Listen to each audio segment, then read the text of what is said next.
Assalamualaikum warahmatullahi wabarakatuh.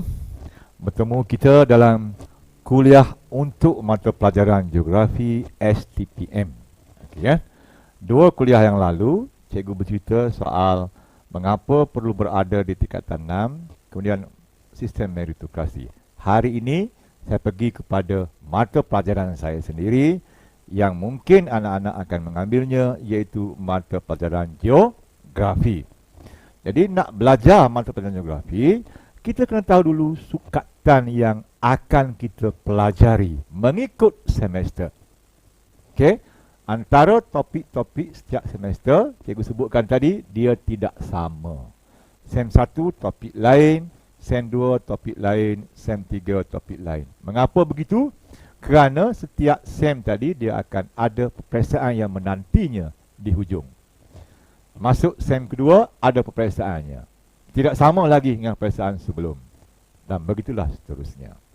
Baik, untuk hari ini, kita jumpa dengan sukatan pelajaran Geografi STPM semester 1, kod kertasnya 942/1.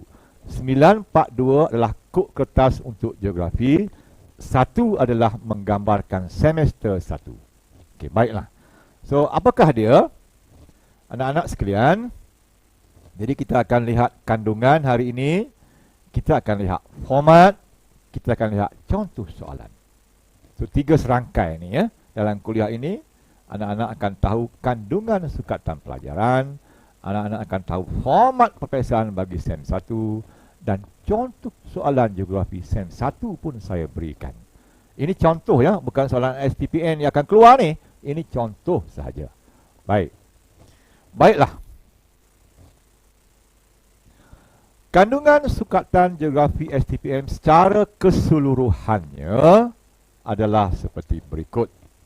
Bahagian A kita panggil alam sekitar fizikal, iaitu yang mengandungi topik sistem bumi dan juga sistem geomorfologi.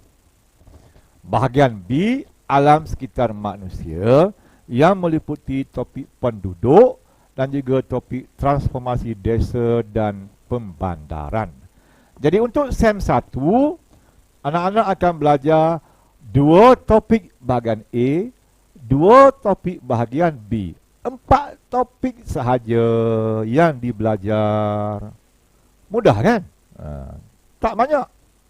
4 topik sahaja yang dipelajari dalam Sem 1. Apa dia? Bahagian A, sistem bumi, sistem geomorfologi. Bahagian B, penduduk dan juga transformasi desa dan pembandaran. 4 sahaja. Habis Sem 1, periksa, masuk Sem 2. Berapa topik? 4 lagi kena belajar di situ. Apa dia? Bahagian A, alam sekitar fizikal, dia belajar sistem atmosfera dan sistem hidrologi. Bahagian B, alam sekitar manusia, dia belajar pembangunan ekonomi dan impak alam sekitar serta globalisasi ekonomi dan kerjasama serantau. So, 2 bahagian A, 2 bahagian B. 4 topik juga. 4 bulan ke 5 bulan. Mudah kan? Lepas tu periksa, tamat. Lupakan Sem 1, Sem 2, masuk Sem 3. Sem 3 apa dia? Bahagian A, sistem ekologi dan saling kebergantungan sistem. Bahagian B, impak alam sekitar dan pengurusannya serta pembangunan lestari. Dan bahagian B, dia ada pula kerja khusus. Jadi tak banyak topik yang kita belajar bagi setiap Sem. Dia sangat mudah. Baiklah. Itu gambaran keseluruhan yang cikgu nak berikan di sini. Kemudian kita pergi kepada apakah dia yang terkandung dalam Sem 1. Okey ya. Geografi semester 1 942/1.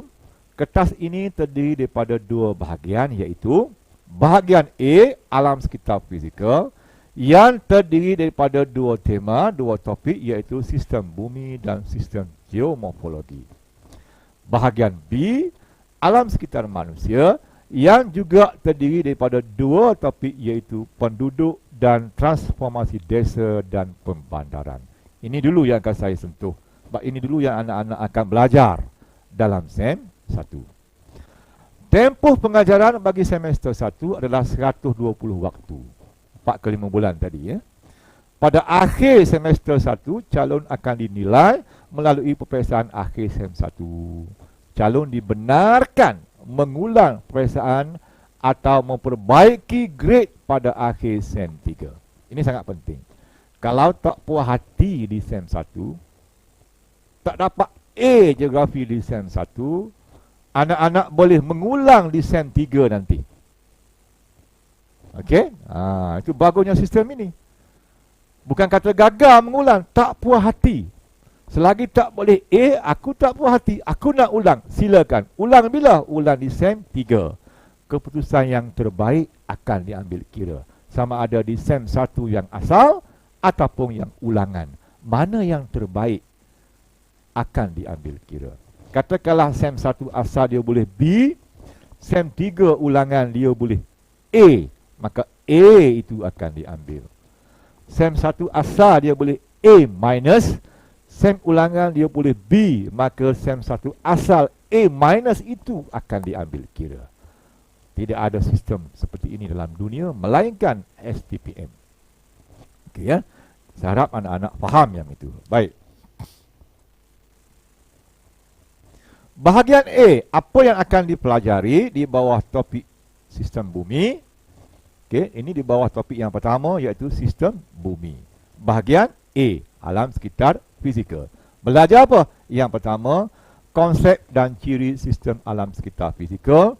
Di situ anak-anak akan diperkenalkan apa dia sistem geomorfologi, sistem atmosfera, sistem hidrologi, sistem ekologi. Cikgu-cikgu akan jelaskan yang ini. Tajuk yang kedua, sistem suria dan sistem bumi. Tajuk yang ketiga, tenaga dan peranannya kepada sistem bumi. So, ada 3 subtajuk di situ. Kemudian, terus masuk tajuk yang kedua, iaitu sistem geomorfologi.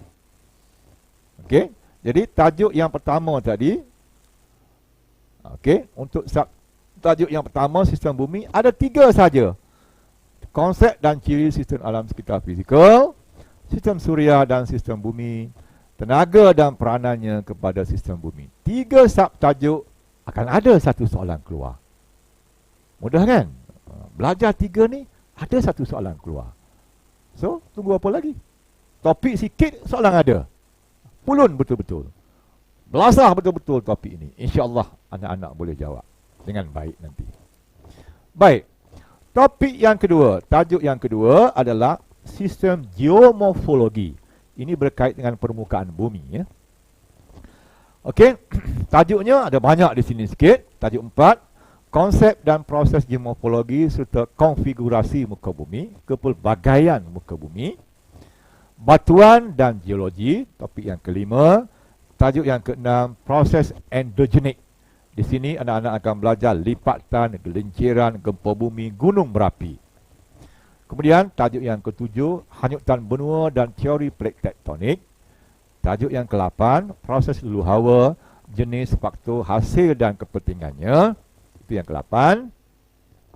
Kemudian yang ke-9, proses pergerakan jisim, faktor, kesan dan pengawalannya. Tajuk yang ke-10, lembangan saliran, ini sungai, proses hakisan dan bentuk muka bumi yang terhasil, macam SPM dahulu juga.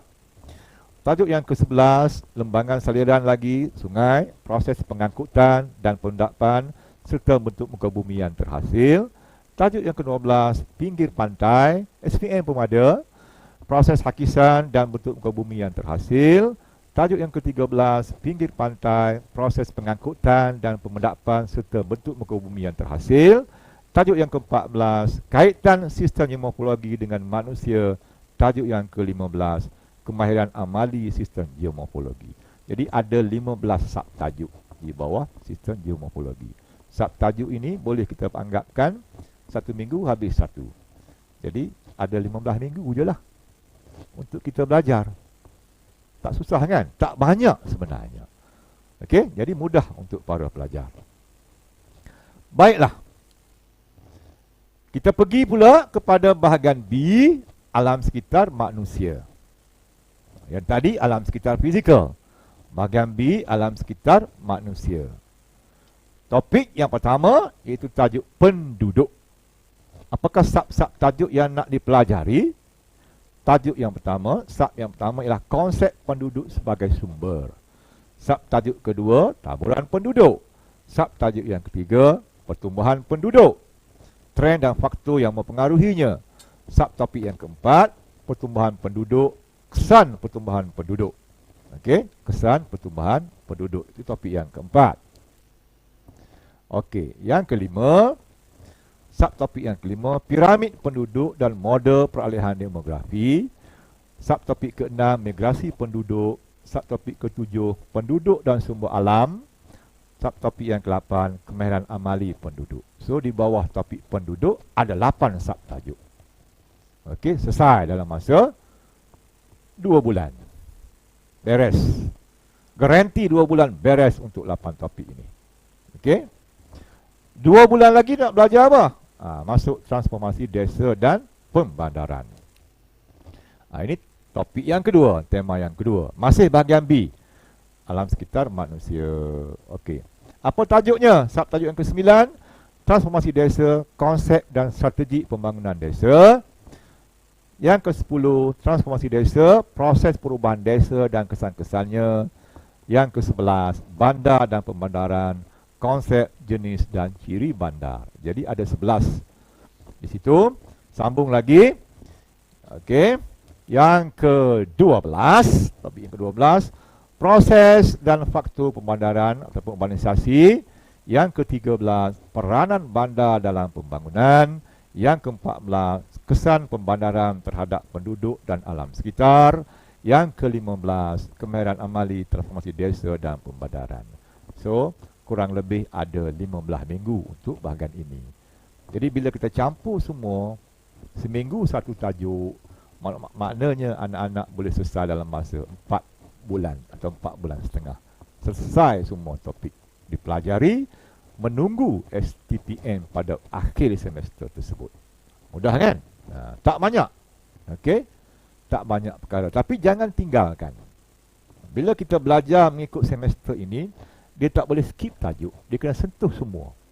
Touch and go. Sentuh, pergi. Sentuh, pergi. Tak boleh kita kata, aku tinggalkanlah topik ini, masuk topik lain. Tak boleh macam tu. Okey? Corak sistem soalan STPM, dia ada bersifat touch and go. Sentuh semua topik. Sentuh semua subtopik. Tapi tak banyak. Okey, tak banyak. Sebab kita jumpa dengan 2 topik bahagian A, 2 topik bahagian B. Campur semua lebih kurang 15 kuliah. Okey, bagi setiap subtopik tersebut.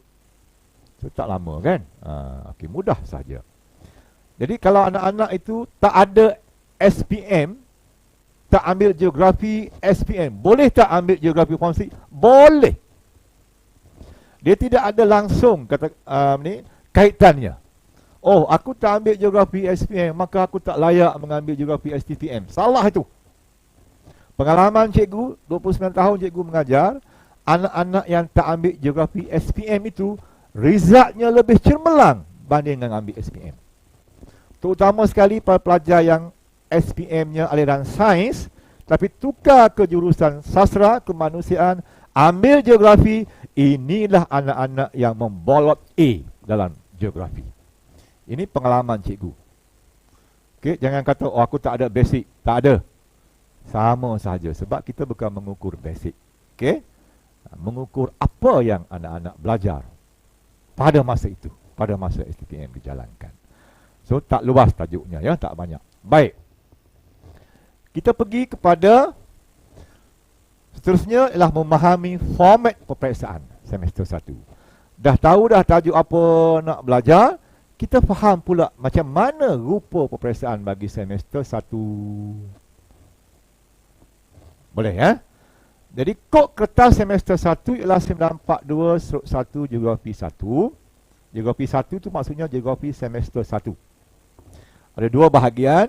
Bahagian A, alam sekitar fizikal. Soalan 1, soalan wajib jawab, itu soalan esei berstruktur. Esei pendek saja, 2-3 baris saja. Okey, jawab di kertas itu juga. Soalan kedua dan 3, wajib jawab 1, soalan esei panjang. Ini kena tulis panjang sikit. Biasanya tulis atas kertas kajang lah. Okey. Soalan 1 tadi, esei berstruktur, tulis dalam kertas soalan itu juga. Bila tiba ke esei panjang, tulis dalam kertas kajang. Itu bezanya. Bahagian B pun sama. Soalan 4, wajib jawab, soalan esei berstruktur, tulis atas jawapan atas kertas soalan itu juga. 5 dan 6, pilih satu saja soalan esei panjang. Jadi bahagian A ada esei pendek, ada esei panjang. Bahagian B pun sama, ada esei pendek, ada esei panjang. Nampak tu ya? Macam SPM jugalah kena tulis kan. So, markah untuk semester 1 sebanyak 80 markah. Dia bukan 100 ya, 80. 40 bahagian A, 40 bahagian B. Masa berapa jam? 2 jam. Di sejam bahagian A, sejam bahagian B. Soalan datang daripada mana? Datang daripada Majlis Peperiksaan Malaysia. Soalan dan skema jawapan datang daripada Majlis Peperiksaan Malaysia. Okey, baiklah. Kita sambung kepada contoh soalan bagi semester 1. Tadi kita dah terangkan dari segi apa yang patut kita belajar dan sebagainya. Sekarang kita masuk pula, apakah contoh soalan bagi semester 1? Masa berapa lama? 2 jam. Kita mulakan dengan bahagian A, iaitu alam sekitar fizikal. 40 markah. Okey, soalan 1 adalah soalan esei pendek yang pelajar perlu jawab dalam soalan itu ya. Bagi soalan 1, Rajah 1 menunjukkan kejadian gempa bumi. Pelajar pun tengok gambar ini, dapat sedikit gambaran. Okey, jom kita jawab soalan. Apa soalannya? Berdasarkan Rajah 1, nyatakan gelombang yang dikeluarkan akibat kejadian gempa bumi berkenaan. Apa jawapan dia? Mudah saja, iaitu gelombang seismik. S-E-I-S-M-I-K. Dapat 2 markah. Setiap kejadian gempa bumi, dia akan keluarkan gelombang gegaran dia. Kita panggil sebagai gelombang seismik. Gelombang inilah yang menyebabkan gegaran kerak bumi, sehingga kerak bumi menjadi retak, terbelah, bangunan runtuh dan sebagainya. Akibat apa? Akibat gelombang seismik. So, jawapannya mudah. Gelombang yang dikeluarkan akibat gempa bumi ialah gelombang seismik. 2 markah. Baik, B. Mengapakah rantau Asia Pasifik sering mengalami gempa bumi? Di situ ada 4 markah dan ada 2 jawapan. Jadi tahu dah, setiap jawapan mesti bernilai 2 markah. Setiap jawapan kita kena hurai sedikit, dapat 2 markah. Dan ada berapa isi? 2. Baik, mengapa rantau Asia Pasifik sering mengalami gempa bumi? Yang pertama, kerana rantau Asia Pasifik berada di lingkaran api Pasifik. Berada di lingkaran api Pasifik. Bermula daripada Jepun, turun ke Filipina, masuk ke Indon. Itu kita panggil apa tu? Lingkaran api Pasifik. Dapat 2 markah. Mudah kan? Yang kedua, kenapa sering mengalami gempa bumi? Kerana geologi yang membentuk rantau Asia Pasifik ini terdiri daripada sistem gunung lipat muda. Sistem gunung lipat muda yang mana geologinya masih lagi lembut, masih lagi aktif dengan aktiviti seismik. Sistem gunung lipat muda. Okey, dapat 2 markah. Mudah sangat nak dapat markah. Baik. Seterusnya, kita pergi seterusnya. 6 markah. 6 markah nak ada 3 isi yang kita hurai. Kan? Tulis dekat mana? Tulis dekat dalam kertas jawapan ini juga. Okey. Ini namakan soalan esei pendek. Jelaskan 3 kesan ke atas alam sekitar fizikal akibat kejadian gempa bumi. Apa kesan dia kalau berlaku gempa bumi ke atas alam sekitar fizikal? Pertama, perubahan landscape. kedudukan bumi akan retak, lapisan bumi terbelah. Kan? Yang kedua, kalau berlaku gempa bumi itu di kawasan air terjun, mungkin akan terbentuknya jurang, gempa bumi berlaku di kawasan sungai, merentas sungai, maka terbentuklah jurang, terbentuklah gaung, terbentuklah air terjun. Begitu ya.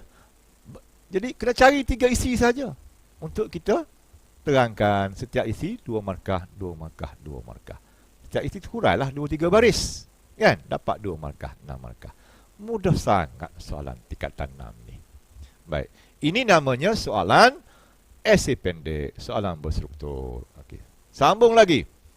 Bagaimanakah gempa bumi di dasar laut boleh menyebabkan kejadian tsunami? Bagaimana gempa bumi dasar laut, kalau berlaku dasar laut, boleh menyebabkan kejadian tsunami? Ini soalan agak tinggi sedikit. Itu soalan proses. Kan? Soalan proses. So, kena ada 3 idea di situ sebab 3 markah. Gempa bumi dasar laut membebaskan tenaga. Gelombang tadi membebaskan tenaga.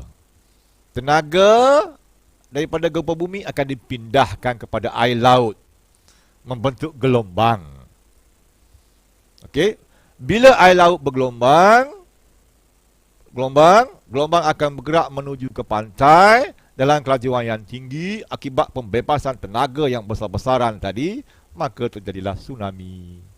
Gelombang akan membentuk ombak yang besar, namanya tsunami. So ceritalah, daripada pusat gempa bumi keluar tenaga pindah ke air laut membentuk gelombang, gelombang semakin besar tiba ke bumi, tiba ke pantai, maka terjadilah tsunami. Mudah kan? Itulah saya katakan sebut tadi, STPM kongsi ini, geografi ini tidak susah pun, sangat mudah untuk kita ikuti. Baik, standard macam itu tak jauh sangat beza dengan SPM. Okey? Jangan kata sama, tidak, dia lebih tinggi sedikit daripada SPM. Baik, kita pergi kepada soalan 2. Ini soalan esei panjang. Esei panjang kena tulis di kertas kajang lah. Okey, soalan yang pertama, soalan A, apakah yang dimaksudkan dengan tenaga suria? 3 markah. B, huraikan kepentingan tenaga suria terhadap proses-proses fizikal. Ada 10 markah. Nampak? Esei panjang, besar markahnya, 10 markah. So, kena hurai lah. 10 markah ada berapa isi? 5 isi. 5 kepentingan tenaga suria. Setiap isi tadi huraikan. Kita akan dapat 2 markah. 2 kali 5, 10 markah. Penuh dapat. Jelaskan pengaruh tenaga suria terhadap aktiviti manusia di kawasan tropikal lembap. Apakah kepentingan tenaga suria terhadap aktiviti manusia di kawasan kita, tropikal lembap? Okey? Dari segi pertaniannya, segi pelancongannya, dari segi pembalakannya, dari segi perikanannya, huraikan. Nak berapa isi? 6. Kenapa 6? Sebab 12 markah. Satu isi bernilai 2. Hurai dalam kertas kajang tadi. Bukan poin saja, dia kena hurai. Okey, dia kena hurai. Kalau poin saja SPM. Itu beza SPM dengan STPM. SPM poin saja, STPM kena hurai sedikit. Kena ada huraian di atas kertas kajian tadi. Maka dapat markah penuh. Itu je corak soalan STPM. Okey, tidak susah anak-anak sekalian ya. Baik, habis cerita SEM 1. Sorry. Soalan 3 dengan A3B. Pilih juga di sini ya. Okey. Apakah yang dimaksudkan dengan pergerakan jisim? Sejauh manakah faktor fizikal telah mempengaruhi proses pergerakan jisim di kawasan tropikal lembap? Cadangkan langkah untuk mengurangkan kesan pergerakan jisim di kawasan bercerun tadi. So, boleh pilih yang kedua, soalan yang kedua, soalan 3A, soalan 3B. Ada 3 soalan, pilih satu sahaja. Okey. Soalan 3B.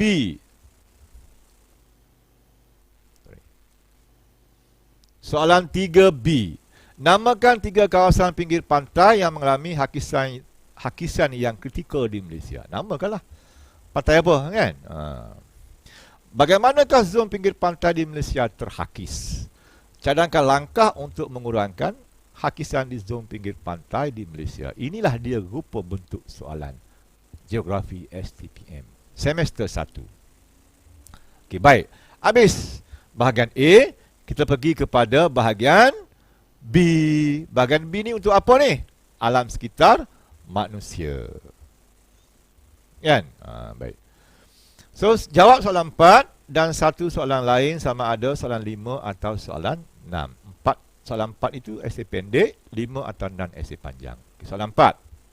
Jadual 1, jumlah penduduk dan keluasan mengikut negeri terpilih di Semenanjung Malaysia tahun 2010. Negeri diberi di situ Pahang, Perlis, Selangor, Kuala Lumpur. Jumlah penduduk sebanyak itu, keluasan sebanyak itu. Okey, ini data lah. Soalannya apa? Soalannya, berdasarkan jadual 1, kirakan kepadatan penduduk. Dia suruh kira. Kirakan kepadatan penduduk bagi setiap negeri terpilih di Semenanjung Malaysia pada tahun 2010. Berikan jawapan anda dalam jadual yang disediakan. Artinya 4 markah di situ, artinya satu negeri, satu markah. Kan? Nak kira apa? Kira kepadatan penduduk. Nak buat macam mana kira kepadatan penduduk? Mudah saja. Iaitu jumlah penduduk bahagikan dengan luas. Ambil jumlah penduduk, kan? Tekan kalkulator, jumlah penduduk itu bahagikan dengan luas. Dapatlah kepadatan penduduk. Tak dan 2 minit siap soalan ini. Kan? Dapat 4 markah. So, isikan markah di situ. Mudah kan? Tak susah pun pengiraannya. Simple sahaja. Baik, seterusnya. Masih lagi soalan esei pendek. Okey.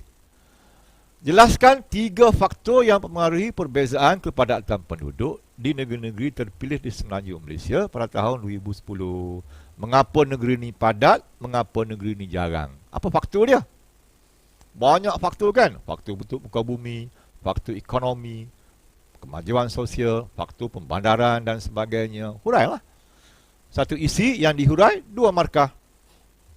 2-3 baris tulis dapat 2 markah. Isi yang kedua, 2-3 baris tulis dapat 2 markah. Isi yang ketiga, 2-3 baris dapat 2 markah. 3 isi kali dengan 2 markah. Markah penuh 6. Very simple. Okey. Kemudian, seterusnya, huraikan kesan negatif. Sorry. Okey, saya slide sikit.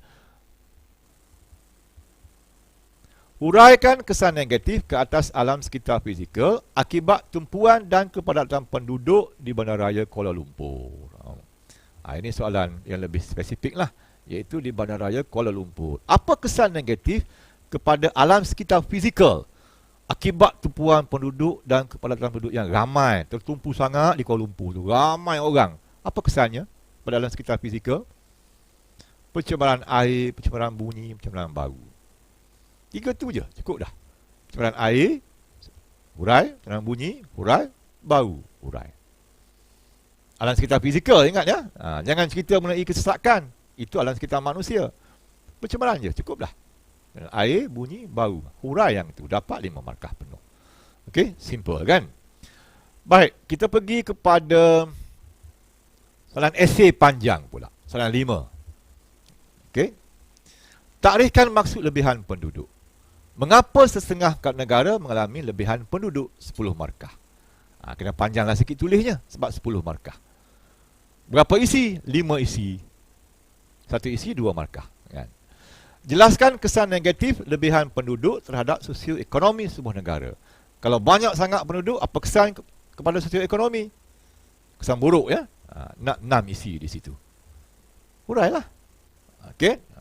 Baik. Soalan yang ke-6. Sama ada 6A atau 6B. Boleh pilih kan? 5, 6A, 6B. Jawab satu sahaja. Tak perlu jawab banyak-banyak. Satu sahaja. Okey. 6A. Takrifkan maksud transformasi desa. Bagaimanakah proses transformasi desa berlaku di Malaysia? 10 markah. Bincangkan kesan transformasi desa ke atas alam sekitar fizikal dan alam sekitar manusia. Apa kesan baiknya, apa kesan buruknya. Sebab bincangkan kan. Okey, nak 6 isi. Beres, selesai. Mudah kan? Baik. Baik, seterusnya. Okey ya.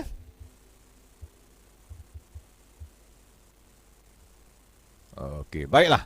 So di situ anak-anak boleh lihat buku rujukan ini. Rujukan yang saya tulis lah. Okey, untuk mempermudahkan kita memahami.